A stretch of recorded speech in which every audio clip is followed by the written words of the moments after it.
Hi, welcome to my channel. ఈరోజు నేను కట్టెల పొయ్యి మీద నాటుకోడి కర్రీ వండి చూపిస్తున్నాను. ఫస్ట్ కారం, పసుపు, అల్లం వెల్లుల్లి పేస్ట్, గరం మసాలా, ధనియాల పొడి, ఆయిల్ వేసుకొని వీటన్నిటిని కలిపి పక్కన పెట్టుకోవాలి. ఆ తర్వాత మనం పొయ్యి వెలిగించుకొని ఒక గిన్నె తీసుకొని ఆ గిన్నెలో ఆయిల్ వేసుకోవాలి. ఆయిల్ వేడెక్కినాక 5 లవంగాలు, 3 ఇలాచి, 2 దాల్చిన చెక్క, ఆనియన్స్, పచ్చిమిర్చి, అల్లం వెల్లుల్లి పేస్ట్ వేసి మంచిగా ఫ్రై చేసుకోవాలి. ఇవన్నీ వేగినాక పసుపు వేసుకోవాలి. ఆ తర్వాత మ్యారినేట్ చేసి పక్కన పెట్టుకున్న చికెన్ కూడా యాడ్ చేసుకొని మంచిగా కలుపుకోవాలి. వీటన్నిటిని ఒక 10 మినిట్స్ ఫ్రై చేసుకోవాలి.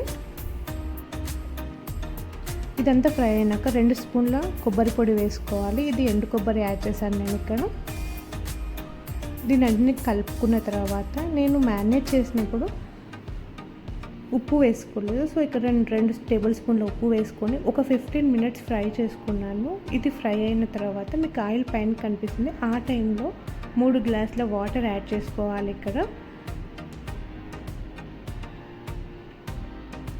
వాటర్ యాడ్ చేసుకున్నాక కలుపుకొని మూత పెట్టేసుకోవాలి. బాయిలర్ చికెన్ చాలా త్వరగా ఉడుకుతుంది, కానీ నాటుకోడి ఉడకడానికి చాలా టైం పడుతుంది. ఒక 30 మినిట్స్ అయినా ఇది ఉడకాలి.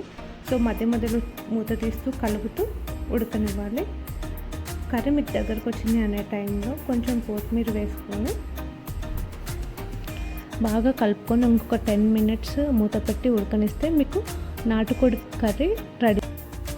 నాటుకోడి కర్రీ స్టవ్ పైన కంటే కట్టెల పొయ్యి మీద చాలా టేస్టీగా ఉంటుంది. మీకు ఎప్పుడైనా కుదిరినప్పుడు ఒకసారి ట్రై చేసి టేస్ట్ ఎలా ఉందో చూడండి. Thanks for watching my video.